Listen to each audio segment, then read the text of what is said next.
tere Raili, räägi, kus me oleme ja mis me teeme siin, mis siin toimub? Täna oleme siis Tartus ja toimub meie Drivers Fuel Challenge ehk siis veokijuhtide kütuseökonoomia võistluse finaal. Ja esimest korda toimus see võistlus siis 2011 ja tegemist on globaalse võistlusega, kus meil see aasta Eestist osales 154 osalejat. Et me oleme nüüd Tartus, see tähendab, et siis varem kuskil toimus midagi juba ära. Kuidas alguse sai nüüd see aasta? Ja, meil on alati eelvõistlused enne finaali ja seekord toimus eelvõistlused siis meie 4 esinduses Tallinnas, Tartus, Pärnus ja Jõgis.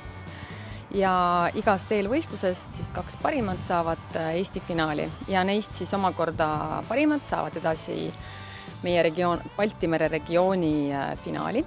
Ja kui ka siin meil Eestis on päris sellised kihvtid ja toredad auhinnad, siis Baltimere regiooni peaauhind on uus sõiduauto, Volvo V40.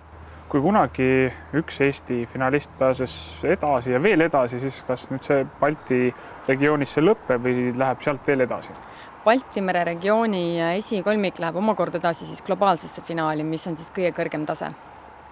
Ja ajalugu on siis näidanud Eesti võistlejate külma närvi ja alati igal aastal on meil olnud väga tugevad kohad erinevatel tasemetel. Ja kõige kõrgem tase ehk siis globaalne võistlus, siis seal on meie oma Meesaare Müül saavutanud 3. koha. Ja lisaks, et te siin üritusel sellega ei piirdu, et annate juhtidele rihma ka. Ehk teil siin toimub rihmakoolitus.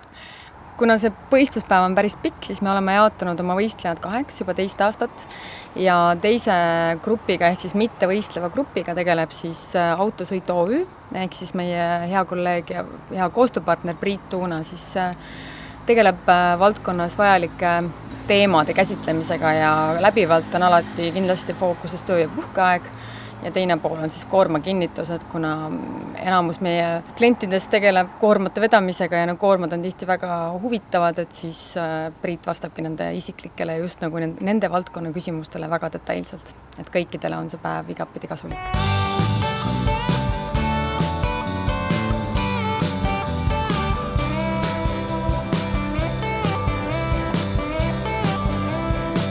Nii leidsin siit ringi luusimast ja võtsin rajalt maha oma konkurendi Elmari. Konkurent siis selles mõttes, et ta on ajakirjanik ja küsingi, et ma tean, et sa võtsid ka sellest üritusest osa. Kuna ma sain umbes täpselt 6 aega enne võistlust veoka käruloa, siis ma mõtlesin, et miks mitte. Volvo tüübid ütlesid, et see on kindlasti algaja õnn, et tule kohe külmalt peale ja siis sai proovitudki. Ja mismoodi treenisid selleks ürituseks, selleks võistluseks? 20. aprillil tegin käruga sõidueksami Tartus ja see oligi kogu treening. Kuidas sul sõit läks, kuidas tundus, mis tunded olid peale siis sõitu, kui sa oma sõidu ära tegid poolfinaalis siis? Ütleme niimoodi, et sõidukoolitaja Koit ütles, et kõik vahetulemused olid hämmastavalt vabandage väljendust, kokku tuli päris hea. Aga olgem ausad, kui harva veokiga sõita, ega seda inertsi ja seda veeremise võimet, seda ikka lihtsalt sai taju. Et vahel oli isegi selline häda, et sa ei näe nii kaugele ette, kui kaugele tegelikult see auto ise veereb vaba käigul.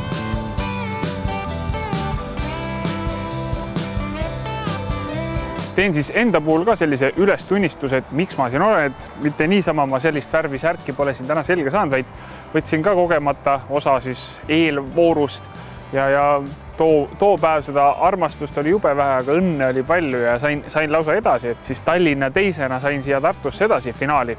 Hetkel veel sõitmas pole käinud, tõmbasin kaarti, sain viimase kaardi ehk siis kõige viimasena sõitma minemise, aga Jokker siis valis, et ta läheb ise kõige viimasena, ehk siis lähen eelviimasena. See on siis peale lõunane aeg, seal ütleme enne kella 4, ehk siis vaatab, kuidas raja peal liiklust on. Kuidas ma tunnen? Ütleme, et tunnen suhteliselt vabalt, sest nii kõvad kärbsed on ees. Siin on Euroopa, mis ta oli 3. vist äkki, siis oli eelmine aasta Baltikumis, kes võttis 1. koha ja kes 3. koha, ehk neid kogemustega mehi ja neid oskajaid on siin palju ja suhteliselt hea rahulik tunne on ja võib-olla see siis äkki toob sooritusele kasuks, äkki mitte, eks siis paistab, aga seda siis kõike hiljem.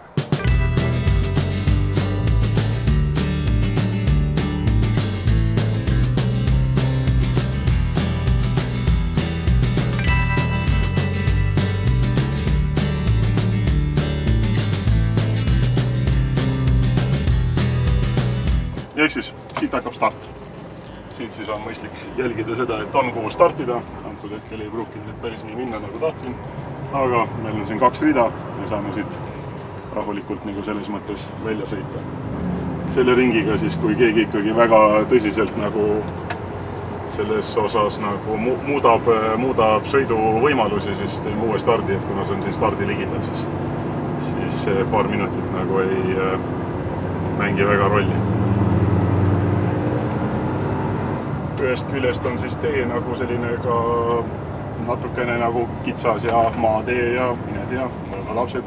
Üks hetk on tee ääres, et ei ole eesmärk olnud nende väikeste teede peal siis mingisugust tippkiirust saavutada.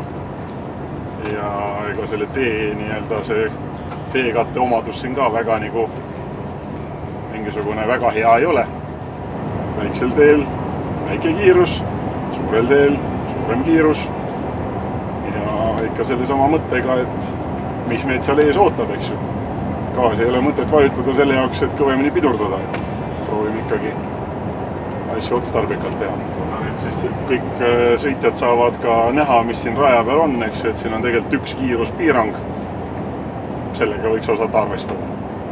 Õnneks ei ole väga suur piirang ka, et see nagu väga oluliselt veoki kiirust ei muuda, aga üks pisikene seik, mille juures tuleb siis ka tähelepanu pöörata. Gaasi vajutusel just. Siis juba pikemat aega sõidame käik väljas, eks ju. Eesmärgiga siis selle märgi juures mitte väga oluliselt kiiremini sõita.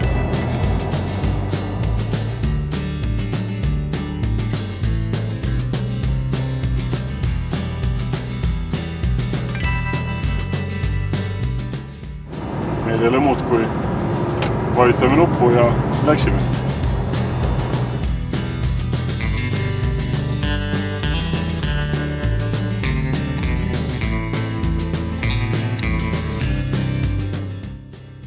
Nii, minu kõrval on üks kõva mees, Aare on tal nimeks. Kui ma siin niimoodi liigitan, ühesõnaga ma pean sind favoriidiks ja järelikult sa ei ole sellel võistlusel esimest korda. Ja, päris esimest ei ole, et peaks vist olema finaalis 3. korda ja üldse kokku olen 4 korda olnud. Ja sa oled käinud ka ära veel kaugematel finaalides, kui teised Eesti mehepojad on jõudnud? 2012 käisime Tsehhis, seal ma jäin regionaalses või Kesk- ja Ida-Euroopa võistlustel jäin teiseks ja siis 2014 seal sama võistlus oli Slovakkias, et seal mul õnnestus võita see võistlus ja peale seda oli ka sügisel Volvo tehase testirajal siis nagu globaalne ehk maailmavõistlus ja seal jäin 3. Sa tegeled ka rallispordiga.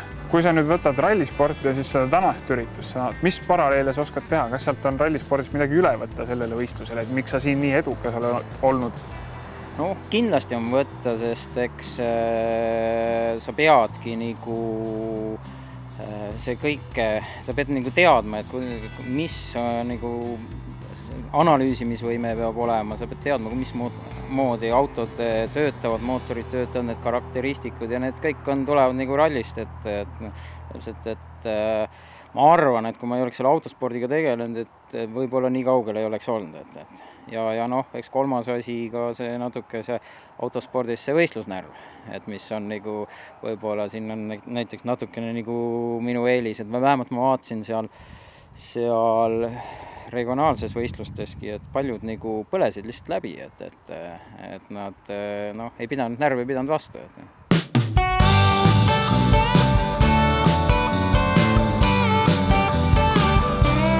Pabin on suur. Nüüd ongi viimased minutid tulnud. Vaatame, mis siis saatus mulle otsustanud on. Peale mind üks mees veel ja siis äkki kunagi saab tulemused ka teada. Aga ei ole hullu, saame hakkama.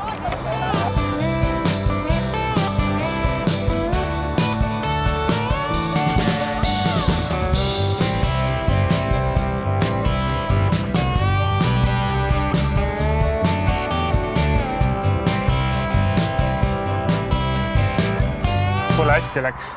Ma olen optimist ka, sellepärast läks 17 sekki jäi üle ehk eelmisel mehel vist oli natuke rohkem varu veel aega, et no, enam-vähem polnud probleemi. Väga lollusi ei teinud, väga nagu parandada kuskilt ei saa. Vaatad, mis saab.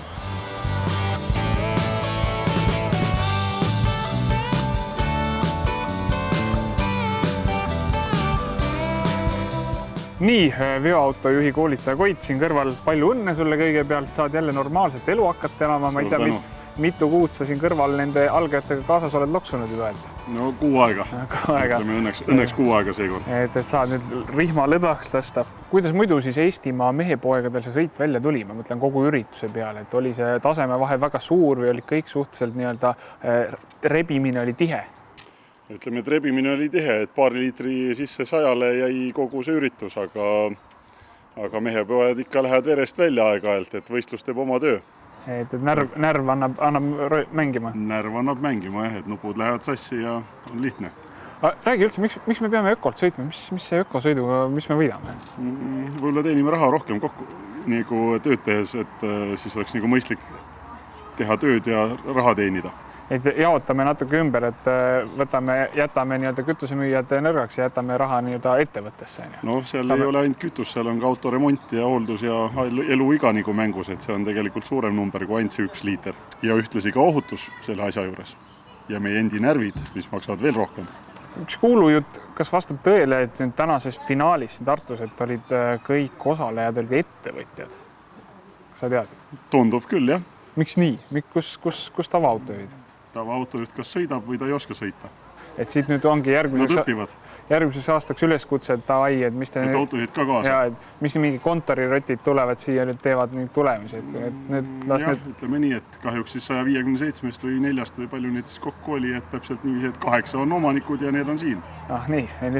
Eks neid omanikke oli seal teisigi, aga selles mõttes, et juhte need sa eks ju siia jõudnud. Kui räägida siin, ütleme, nende ringide keskmisest kütusekulust, need poolfinaalid ja finaalid, siis teistele pilti rohkem ette saada. Mis see keskmine, ütleme näiteks see täna finaalis ringi pikkuse 17 kilomeetrit, mis selle ringi keskmine kütusekulud need olid? 25,2 vist näitas parimal. Ja koormas on palju kaalu? 24 tonni. Ehk siis nagu täismass autorongiga 0 start, sõites 17 kilomeetrit ja lõpetades on keskmine kütusega 23. Mille sisse jäi ka siis 2 nii-öelda peaaegu ette stoppi, eks ju. Just. Sest ma tean omas kogemust, kui ma nagu panen kompuutri 0 ja lähen sellega linnast minema, siis ütleme ala Tallinnast lähen ja jõuan, isegi Jürist lähen ja jõuan Paldiskisse, siis mul veel näitab nagu 37, et siis 23 on ikkagi väga suur nagu erinevus. Jah, seal on Keila ringid vahepeal. Ja siis tulla siin paar küsimust tagasi, et miks ökot sõita, et siis on see vahe, kus see raha kaob, kus tuleb tolm. Jah.